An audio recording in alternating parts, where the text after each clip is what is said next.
Hey there, and welcome to this week's From the Vault episode from the Magdalen House podcast. We are a 501c3 nonprofit organization based in Dallas, Texas, and known affectionately by many as Maggies. Every first and third Wednesday, we bring you a new release. In our From the Vault episodes, we share past podcast releases from our 3 different podcast series, RecoverED, Recovered Interviews with Alcoholics, and Hope for the Family.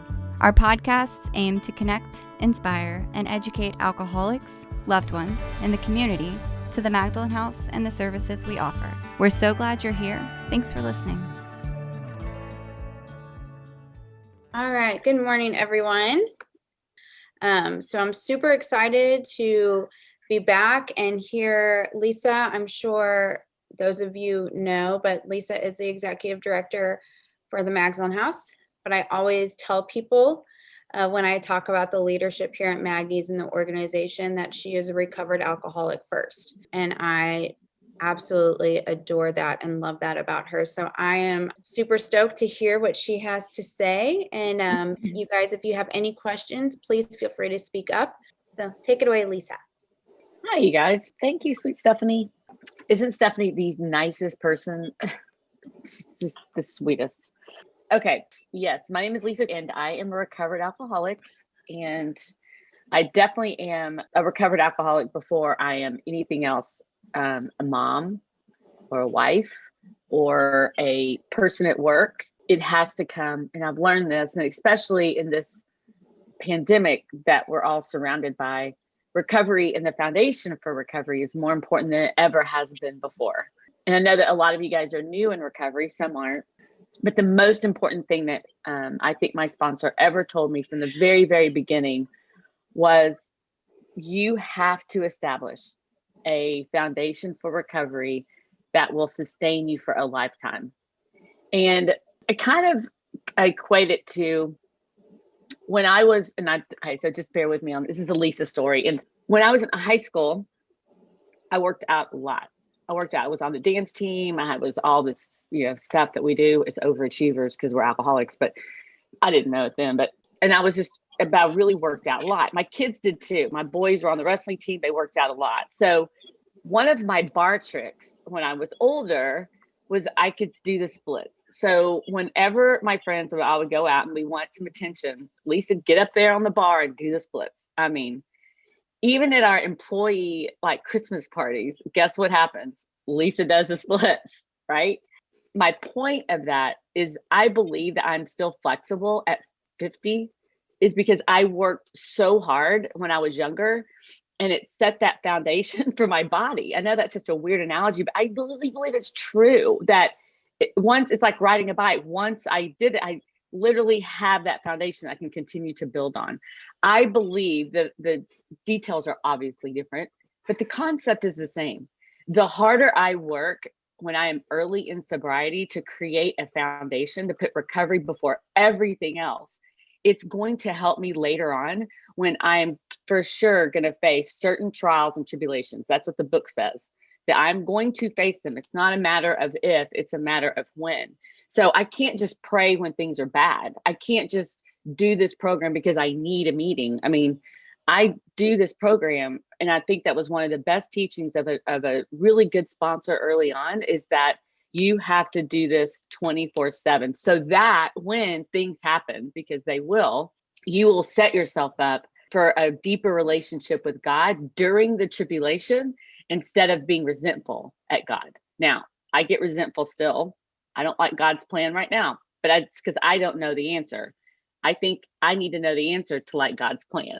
So it's so interesting now, and this is perfect segue into the 5th step, how I really believe, I think that's one of the best parts of the Next Step program, is that you get to see recovered women really living in the program and showing all of us what it looks like. I learn something every day. How blessed are we to be able to get to work at Maggie's, listen to these recovered women, and learn not only to get help women, but also learn from each other. So it's really a beautiful thing for you guys to stay involved, touch Maggie's every day, at least I think when I was early on, I came to Maggie's 2 months into sobriety and I never left.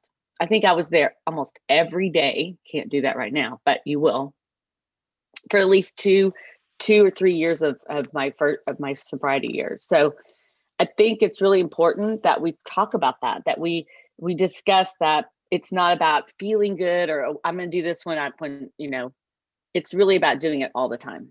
And it really works. It really does. I went through a divorce at 2 years sober. I have been through my boy, my youngest is an addict. He just celebrated a year and a half now. So there's stuff that we're going to have to walk through when we can't just talk the talk and knowledge of the big book. It's literally like, you're going to walk through some shit. And that's why all this stuff is so important. So anyway, enough of that soapbox, but I just am really glad that you guys are all here. All right, so let's talk about the 5th step. So the interesting thing about where we have been, like steps 1, 2, 3, and 4, is that steps 1, 2, and 3, I do with a sponsor, but I really start to do them alone. This is why I'm starting to gather up the knowledge and match it with my experience. And so that's 1, 2, and 3. Then we get to step 4. My sponsor is preparing me to do this inventory, giving me the instructions out of the book, and I do the inventory alone. So this 5th step is really the first step where I'm really working one-on-one with my sponsor, and I'm starting to look at things from a different perspective. I'm starting to really see how the world, which I thought was out to get me, I have really got the ball rolling in a lot of areas. Now, this 4th step is a part. Step 10 is 4 through 9 all rolled into one, right? So this 4th step and the 5th step that we're going to do is really preparing us to live in 10, 11, and 12. I'm going to live until it's like people ask all the time, what's relapse prevention? How am I going to prevent a relapse? It's just 10, 11, and 12. I don't have to try to figure out how spiritually connected I am. That's not my job. My job is not, I don't feel connected today. Well, it's 10, 11, and 12. Remember, it's not a feelings program, it's an action program. And so all of this stuff is preparing me, this 4 through 9, to live in 10, 11, and 12. So what does that have to do with the 5th step? So the 5th step, literally, after I prepared the inventory, my sponsor gave me 7 days, 1 week to do it. And then once I got pen to paper, put it all down, we sat down. Now, we sat down, I think I was in a closet or some kind of broom closet thing. And then we went to her house too, 4th step and the 5th step. But it took about an hour and a half, 2 hours. I've done a lot, probably 4 5th steps in my time before I got sober. One of my 4th steps was 60 pages long. I think I told you guys that. I did this workbook. It was ridiculous. It literally is like I was writing the biggest sob story, self-pity. What I tell the women I sponsor is the more words you write, the more you're justifying your actions. Because on page 65, Bill Wilson writes 19 words for Mr. Brown, who literally tried to steal his wife. I mean, steal his job. So there's a lot going on there, but so it's brevity, because we're really we're trying to find the defects that are blocking me from God through the details. So I don't need a lot of details to see these patterns of behavior. So when I sit down with my sponsor, it was about 2 hours, I think, if I remember correctly. I don't remember right, but I remember sitting in front of her because it was a life-changing moment for me, and I'll get into that in a minute. But I'm going to go over the mechanics of it first. So it's an interesting thing with this 5th step now, because I'm going to start talking to you guys about what it looks like when you go through it or when I went through it. But also I'm going to teach you guys or show you guys or talk about how I talk to the women I sponsor, so how they go out and do the 5th step. So, but I want to say the one caveat here, don't take what I have and run to your sponsor and say, well, this is what Lisa said. What your sponsor says goes. Your sponsor is the most important piece of information to this puzzle.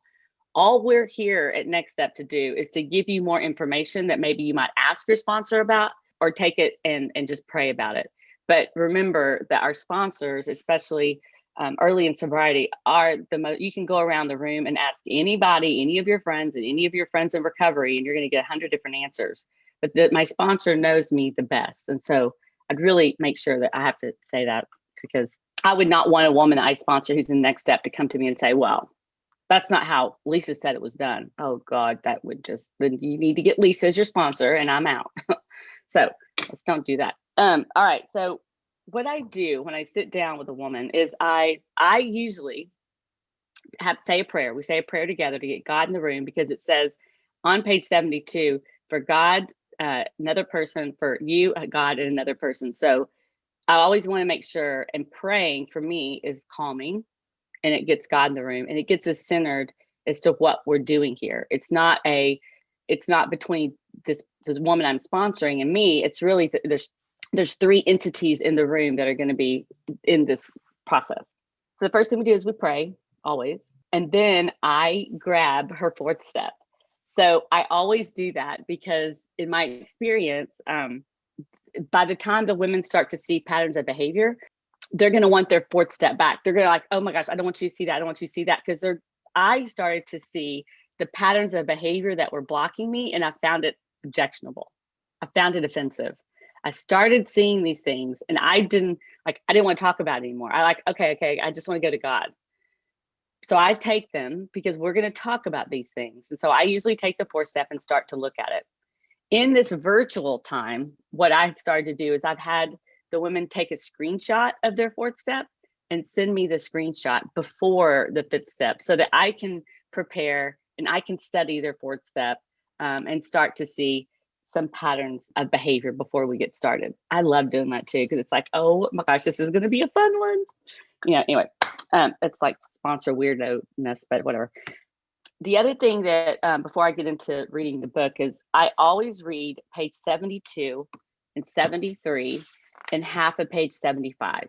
I don't usually read page 74 because it literally talks about how to find a sponsor back in the day when they didn't have sponsors on every corner like we do now. But I always sit down and read together page 72 and 73, which I'm going to break down in just a second. But the fifth step, I always make room in a quiet place for at least a 2-hour talk. All right, so let's get into it, because people ask a lot of questions about the fifth step because there's not a lot of guts here on page 72, because really the fifth step is 72, 73, and 74 and 75. There's only 4 pages to it, but obviously it's one of the biggest or most, they're all important. It's revealing. It's like really revealing. It's important because it was a turning point for me. It was one of 2 turning points, this fifth step and the ninth step. The ninth step, men's, changed my life, but the fifth step was really about me, and the ninth step was about other people. So okay, so let's look at it. If you turn to your book on page 72, this is where I'll start. We'll talk about some stuff because we're going to refer back to some other pages for the guts of the fifth step. Okay. Having made our personal inventory, what should we do about it? We've been trying to get a new attitude and a new relationship with our Creator, and to discover the obstacles in our path. Okay, so stop right there. Discover the obstacles in our path. I always thought the obstacles in my path were alcohol and you. So what they're going to start introducing us to is the concept that perhaps the obstacles are within me. We've admitted certain defects. We've ascertained in a rough way what the trouble is. We've put our finger on the weak items in our personal inventory, and now these are about to be cast out. So that's a promise. That's one of the first promises into action, this chapter, because what they're saying is this is going to be cast out. Like, I'm going to start to see these defects of character, these obstacles, and they're going to be revealed, cast out. This requires action on our part, which means when completed will mean that we have admitted to God, to ourselves, and to another human being the exact nature of our defects. Again, not the details, the defects. This brings us to the fifth step in the program of recovery mentioned in the preceding chapter. This is perhaps difficult, especially discussing our defects with another person. We think we've done well enough at admitting these things to ourselves. There's doubt about that. In actual practice, we usually find that a solitary self-appraisal is insufficient. A couple of things in that couple of sentences. This is perhaps difficult, especially discussing our defects with another person. Well, a step one experience will make that a lot easier. I thought that one of the things I hated about AA early on while I was drunk in the meetings is I thought it was a cult. I thought AA was weird. Like you want me to sit down in front of a chick I just met 2 weeks ago and tell her my life story? Well, that's weird. But I tell you what got me open-minded to doing that was vodka. Vodka got me open-minded to do whatever it took. I'll sit down in front of, King Kong. I don't care. I didn't judge it anymore. I quit judging. Solitary self-appraisal. I had a stack of self-help books that was about 4 feet tall. I really thought I could fix this. I'm so used to fixing things that a solitary self-appraisal is insufficient, especially at this stage. But I tell you what, at any stage. Today, like I'm talking to my sponsor this morning because I have been doing a solitary self-appraisal. It never stops. It's not that the solitary self-appraisal ever really stops. It's that today I can spot it. I can say, oh, here I go again into self-will, thinking that I know the answer. So what do? I pray about it. I do whatever page 84 says. So it's not that I'm not going to do all these things. It's just that now I have God consciousness. I become more aware of the things that are blocking me like this, and I have a toolkit. All right. We'll be reconciled to discussing ourselves with another person. We see good reasons to do so. The best reason first. If we skip this vital step, life-giving, we may not overcome drinking. Time after time, newcomers have tried to keep to ourselves certain facts about their lives. Trying to avoid this humbling experience, they have turned to easier methods. Almost invariably, they got drunk. And it's so funny because I have in my book here that that's okay. If that's what it takes for me to get squarely centered on putting my priorities first, and I have to get drunk to do that, then that's okay. I just hope that I live through it. I don't hurt anybody in the process. But I hate when people go, oh, relapse. That's a shaming thing. That's a shaming tool. That's what we do. We drink. Like Cindy told me this one time, I love this. I shouldn't be surprised when anyone drinks. What I should be surprised about is that we all stay sober, because it's easier to drink. It's hard as hell to put feelings aside and take the action. All right. Having persevered with the rest of the program, they wondered why they fell. We think this reason is that they never completed their house cleaning. They took inventory, all right, but hung on to some of the worst items in stock.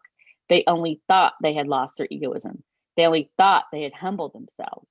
But they'd not learned enough of humility, fearlessness, and honesty in the sense that we find it necessary until they told someone all of their life story. I love it when it says they only thought they had lost their egoism. They only thought they had humbled themselves. That's me using my mind, right? The very thing that's trying to kill me, and I'm reasoning through why I shouldn't do a 10th step, or why I shouldn't tell my sponsor or this woman I'm sitting in front of everything about my life. Like I'm going to lie. That's not going to be successful in steps 10, 11, and 12. If I'm starting here and this foundation is weak, right? The book tells me I'm going to fail later on. I've got to be able to get honest. And if I can't get honest with my sponsor in the 5th step, change sponsors. It's usually not a sponsor problem. It's usually a step 1 problem. But I've got to feel comfortable with this woman. I'm going to tell her all my life story, right? And it's not a 3-hour, it's all the details, the things that I keep in the closet that I would never tell another human being. And I certainly had one of those for sure. All right. And then the next 2 paragraphs are awesome. It talks about the actor, lack of humility, complete deflation. Remember, Bill Wilson talked about the bottom, that the bottom for alcoholics especially, well, it doesn't matter, men or women, is complete deflation of the ego. Like there's no my bottom is dying. It can always get worse until I'm dead, right? But my ego has to be completely deflated before I'm going to be open-minded to hear some of these things. That's what Bill Wilson, he talks about it in The Family Afterward. And I think it's in the first or second paragraph that this is a complete deflation of the ego. And so this fifth step is one of the tools in which that is, hopefully God will help make that happen. So these two next paragraphs, I always do. More than most people, the alcoholic leads a double life. She is very much the actor. So I always take the word he out and put she. It makes it just more relevant and more current, because some of this book, it's all about guys. And so I always put that in there. But I love these two paragraphs, and I'm not going to go through it because we don't need to, but because it literally points to the fact that we're all the same. People think, or alcoholic women, at least I did, I thought I was the only person who drank in my closet. I literally did when I went to my first AA meeting and I heard that. All right, so these two paragraphs are awesome because it helps me to walk shoulder to shoulder with the woman that I'm sitting in front of, because we're the same. Our details might be different on the way that we drank, but the shame, the demoralization, the guilt, all of the things that we feel are the same. The details might be different, but these two paragraphs start to point out some of the things that we do that we have in common. And I can start to build the trust, building this trust with this woman. Otherwise, I'm just some blonde chick trying to sell her on some steps, right? So this is one of the first things that I can relate to with her sitting in front of me. At the bottom of the page of 73 is one of my favorite lines of the book. And I know it's kind of obscure and kind of hidden in there. But for me, I know this is therapy stuff right now, but family of origin, it was really hard for me to be honest with another woman. I didn't have a great relationship with my mom, and I didn't trust other women. I didn't, for sure. And trusting someone with my life story only became available to me, that option, when I drank enough that I almost died. And then it helped. But this line, we must be entirely honest with someone if we expect to live long or happily in this world. It doesn't say if we expect to be sober. It says, that hit me like a ton of rocks, you guys, that I've got to be entirely honest with one person if I want to live long or happily. I don't know why. I've just never thought of it from that perspective, but it's true. Like, I have to be completely honest with Cindy, eat my ego, eat my humility and pride. And yesterday, I've been 10-stepping a lot lately, but I told her, I said, I don't know. And it's killing me. It's wrecking me. And part of it had to do with Maggie's. Not part of it. A lot of it has to do because we are in this waters of COVID, and it's so hard to make decisions on to close or stay open or exposure, all this stuff, and it feels heavy. And I get to be vulnerable with her and say, I don't know, and I want to know. And so I've got to get honest with her and tell her I feel incapable of being a leader or whatever those deep, dark secrets are. I have to be able to be honest with her and tell her those things and not worry, because she's not going to judge. It's actually probably going to help her more than it's helping me. And I have to remember that in my own experience. So I love that line. It helps me on a daily basis. All right. On page 75, at the top of the page says, when we decide who's to hear our story, we waste no time. We have a written inventory and we're prepared for a long talk. We explain to our partner what we're about to do and why we have to do it. We realize that we are engaged in a life and death errand. And how prophetic is that? That I am engaged in life and death errand as a woman who's sitting in front and about to do a fifth step, but my sponsor is also engaged in a life and death errand. Because me as a sponsor, I have to do this fifth step in order for me to live, not just stay sober, but to be reborn, to walk this journey with God, to bear witness. I'm going to be hearing a lot of fifth steps. So we're both involved in a life and death errand. Most people approach in this way will be glad to help, and they will be honored by our confidence. Again, I just always like to mention at this point, this is about singleness of purpose. This is about alcoholism, and I have other stuff in my fifth step, but I really am just going to focus on alcoholism because I'm going to focus on the defects of character that are illuminated in that moment when I become Dr. Jekyll and Mr. Hyde. All right. And so we pocket our pride and go to it, illuminating every twist of character and every dark cranny of the past. So what I do at that point is I close my book. I close my book and we start talking. Now, from my perspective, for me as a sponsor, what I do for women, there's always an ex, a sister, and a mother. And I don't know why those three elements will bring out more character defects than any of the other things, institutions, people on the fifth step. I always focus on resentment, fear, dishonesty, and selfishness. Those are the four horsemen. There's pride, judgment. But the one thing I think I told you guys this last week or 2 weeks ago is that all fifth steps look alike. All of them. If they don't, I'm focusing too much on column 1 and column 2. That's what makes us unique. What makes us the same, right? The character defects are found in column 3 and column 4. I've got to focus on column 3. What did it affect? And what were my mistakes in column 4? If I'm focused too much on column 1 and column 2, we're going to get into the details, right? And not the defects. Column 1 and column 2 are only there, details to point out the defects. So that's why I don't need to spend too much time on all the other people on a resentment list, because if I've covered the ex, the sister, or the mom, I've usually covered most of the defects that are blocking me from God. This is about identification of the defects. Because at the same time I'm doing this, my sponsor is literally writing down, or at least mine did, my defects on a piece of paper. The selfishness, examples of that. My dishonesty, examples of that. My fear, examples. My resentment. And one of the things too in that exercise is that what I learned is that resentment is always usually born out of fear.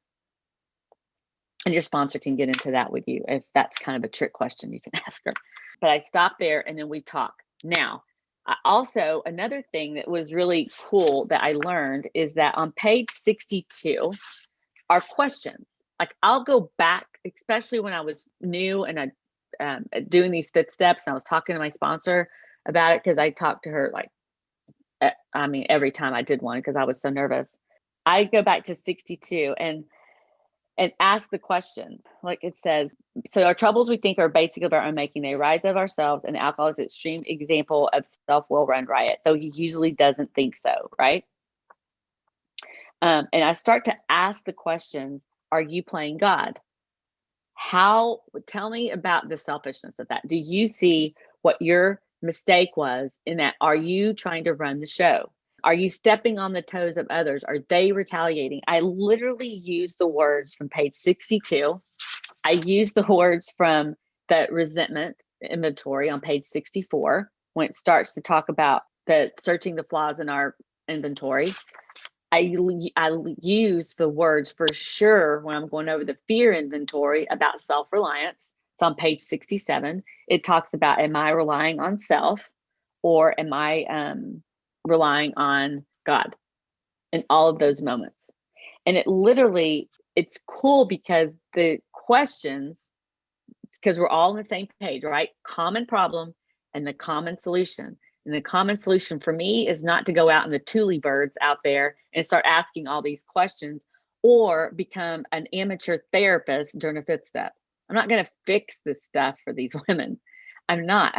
My job is to ask them the questions out of the big book so they can start to identify their defects of character that they're going to look at in step 6 and ask God to remove in step 7 if they're willing. My job is to help them create that list in the 6th step, the defects that are of character that are blocking them so that they can ask God to remove it in 7. That's my only job. My job is not to solve problems. It's really to get them to identify where they've been selfish, where they've been in resentment, where they've been in fear, and where they have been dishonest. So I'm preparing them for the 10th step. Remember, I'm preparing them. What I'm doing is the analogy is like a child. Like when my child's 2 years old, I'm going to hold on tight to him, right? I have 4 boys, so it's always a him. And then when they're 4, 6, I'm going to start loosening it up, right? And then my job as a parent is to raise a human being adult. My job ultimately is to kick them out of the nest. That's how I know if I'm successful, is they're gone. The exact same thing for sponsorship. I'm going to hold on to them tight. Call me every day. Let's talk about this 5th step. Let's do. But as they are growing in their spiritual maturity, right, their spiritual journey, my job is to push them to God and not rely on me. Not rely on me. Push them out of the nest so that I can take another newcomer in, and she's doing the same thing, right? And so my job is not to have 2-hour 10 steps with every woman I sponsor. My job is to push them to God. And so that's exactly what this whole thing is about, is so that they can start to see these defects of character, to get closer to God in their spiritual journey, so that they can start walking towards the light and not walking towards a human being. And because I've relied on humans for all of my reactions until now, but relying on God, I now start to respond instead of react.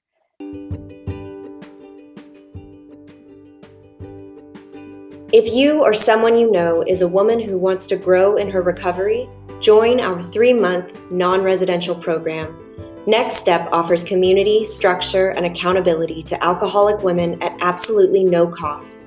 Every Next Step assignment and accountability group helps alcoholic women to stay sober and thrive in her recovery. We have in-person and virtual options available to help women near and far. Please call 214-764-0793, extension 500, to complete your phone screening to see if you qualify. So the 5th step is not difficult. It's really not. If you think about, you've got an instruction manual, you've got a sponsor, obviously, and then you pray. And then once you do 1 or 2, you'll start to see that the secret, they all start looking alike. If we're not focusing on the details and we're focusing on the defects, because as human beings, we all have the same defects. None of us are unique. Common problem, common solution. And if I have that in my head, then I'm going to start really itching to do 5th steps. I love doing 5th steps now. It helps me more than it helps the women I sponsor.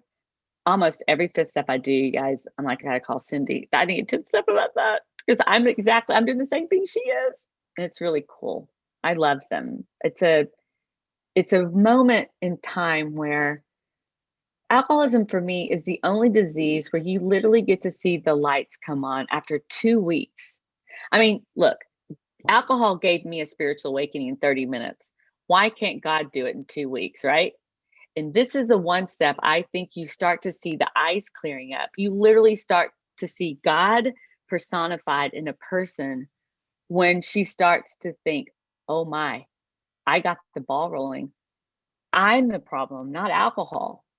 I was talking to Melissa yesterday and she was telling me this story.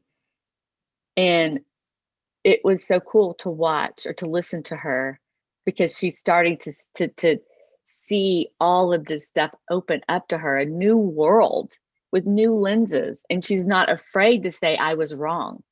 And that's a really beautiful thing to watch. And alcoholism is the only disease that I know of that stage 4 is the best place to be in. Stage 4 alcoholism has the best recovery rate. All right, so I'm done. I talked a lot, but I love this stuff so much. And I'm so glad that you guys are here. So I hope that you wrote down some questions, because I would love to answer some questions. What do you guys think about all that information? I want to hear your thoughts. I have a question. So one of the questions that I ask the ladies in Next Step and accountability after they do their 5th step is, did you learn some new information about yourself? Because that's one of my favorite parts. And I still love it to this day, that whole part about, like, I want to enjoy a reputation in my heart I know I don't deserve. That doesn't go away for me. You know, it just looks different now. I still want to, like, look a certain way to the outside world. And so I guess my question for you would be, did you learn some new information about yourself in the fifth step? And what role did your sponsor play in that for you? I did.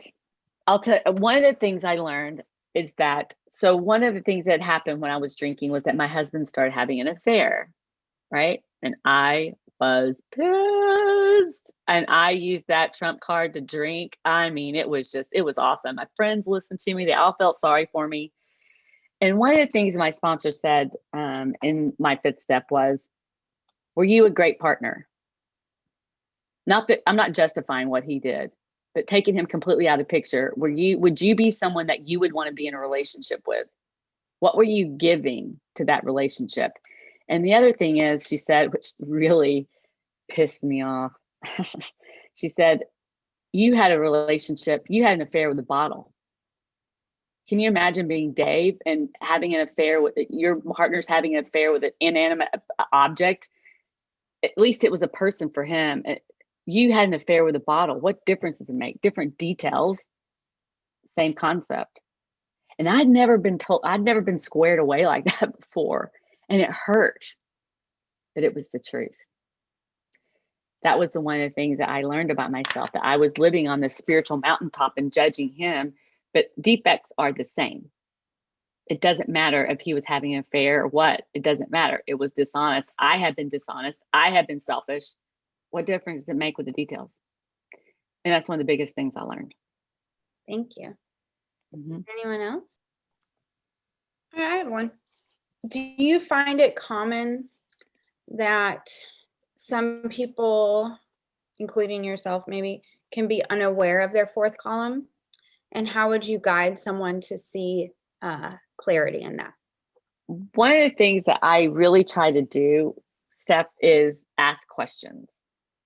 I try to ask a lot of questions instead of telling someone, because you'll see it. I swear, you guys, you will see it. You'll see it as a sponsor taking someone through the steps.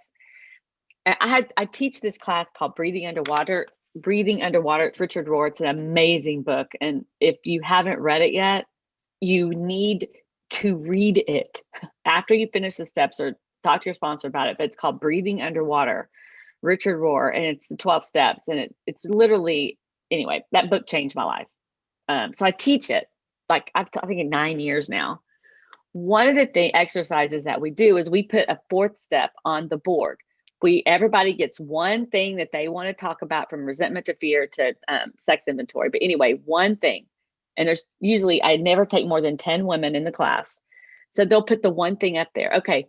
So she's like, I am pissed at my mom that she's babying my kids and she won't listen to me and she blah, blah, blah. And so then we'll take everyone in the room, right? There's 8 of back there watching, sees what her defects of character are. She literally has glasses on and she can't see it. It happens every single time I teach the class, whether it's fear, any of it. So everybody else sees it, but she doesn't. So we all ask her questions, and I'll have the class ask her questions to get into the habit of, it's in my nature to tell someone what they're doing wrong. It's not in my nature to ask questions and listen.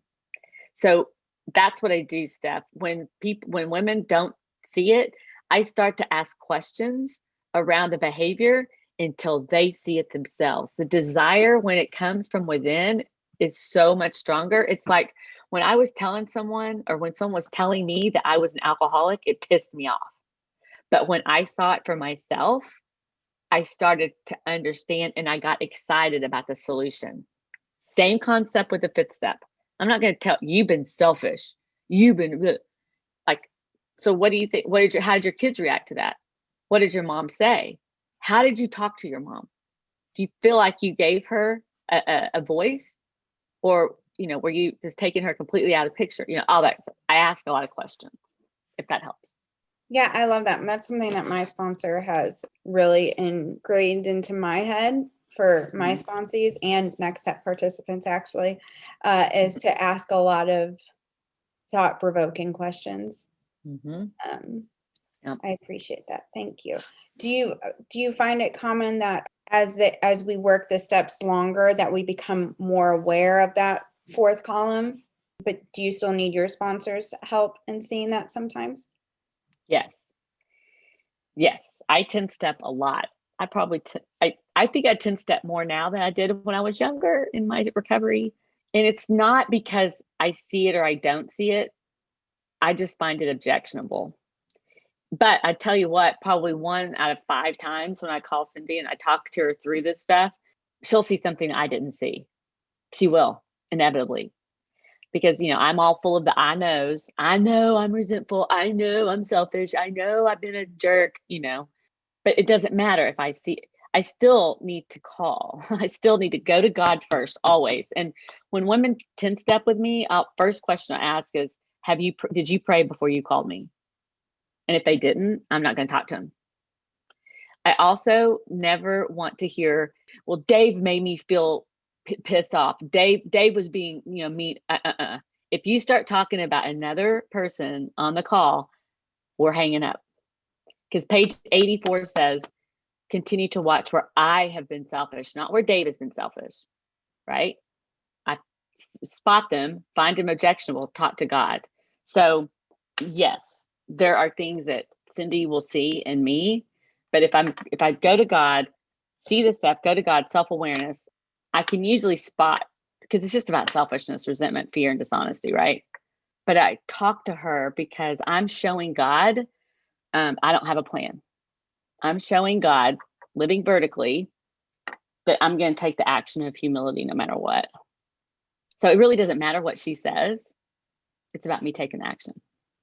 Yeah, I love that too so much. That's why one of my favorite lines, I love that whole chunk of the fifth step in the big book, but one of my favorite lines is the solitary self-appraisal insufficient, because that also does not change the longer I'm sober. No, it doesn't. It's still insufficient for me today. I love hearing that it's still the same, no matter if I have 4 days sober, 4 years sober, 14 years sober. And I just thank you so much. And Mandy had a question next. So my previous experiences with fifth steps, like I see my part and I come away like, well, we were all in the wrong, but they were still wrong. And so I don't have, like, I guess the forgiveness. I mean, and I find my behavior objectionable or like those character defects, but like I don't have the forgiveness. I haven't in the past. When does that normally come for you? You hear some people say, oh, I walked away feeling so great. And like, I've just never felt like this just wonderful feeling walking away from a after the fifth step. Yeah. No, I don't think it's wonderful when you find out that you've been an ass. Yeah. It's like, oh, all right. So I've been a jerk, A couple of things there though, Mandy. I tell you what, my sponsors always, I love this. Do you value your ego or do you value the relationship with God? Right. Not even the relationship with another human. The relationship that you are seeking, personal relationship with the God of your understanding. So that's when I'm going to take the action, whether they forgive me or I forget what, it doesn't matter. It's like, I just value, I'm not going to let my ego get in the way. That's a blocking for this growth. That's me being arrogant, that I think I need to do that. I can't forget. I just need to take the action no matter what. And I don't know what the results are, right? And page 67 makes it very explicit that probably these people are going to do more harm to you than you've done to them. But we take the bit in our teeth. That's in the amends too, right? But literally page 67 says we take the other person completely out of the picture. The other thing I want to say, which I love this when my sponsor said this to me, was you are allowing these people, Lisa, to have so much power over you that you're not free. Your shackles was never alcohol. Your shackles was all these people who you allowed to have power over you by not forgiving them. These people are not thinking about me 24/7. I'm thinking about them 24/7, and I'm not free. I'm not free. But it's weird because when I can really just forget, I get free. It's the opposite of what I think in human nature. Does that help? Totally. I love that. Thank you. It's the truth. We have 5 minutes left. So if no one has a question, Okay, as we wrap up, what would be your final thoughts, or what would you like to part us with as we go on our day on as far as the fifth step goes? That the defects of character that I see every day in myself are not a bad thing. I hate when women go, "Oh, it's a bad thing, it's a good thing." Those are shaming words. Whenever I make a mistake, it's an opportunity for me to get closer to God. It's an opportunity for me to bear witness and show humility. And I think I've said this before, I will say it again. I am not inspired by women who are perfect. I'm inspired by women who make mistakes. I want it like Mae West. I want to hang out with the sinners right there next to them. That's where I feel most at home. So in the fifth step, I am starting to see these defects of character. And it turns out that when I'm selfish and when I'm dishonest, that's not a bad thing at all. It's actually a good thing for me to see it because I can get closer to God in seeing my mistakes. And I always thought that mistakes were bad, that I needed to be perfect. And what I'm finding out as a woman in recovery is the more mistakes I make, the better off I am, the better person I am. How cool is that? It's awesome. Awesome final words too. Thank you so much, Lisa, for being here with us. Everyone have a You're great welcome. day. Thank you, guys. We hope you've enjoyed this From the Vault re-release of the Magdalen House podcast. Tune in every first and third Wednesday for a new release from one of our 3 podcast series. To learn more about the Magdalen House and the services we offer, visit magdalenhouse.org or follow us on your favorite social media channels by searching for the Magdalen House.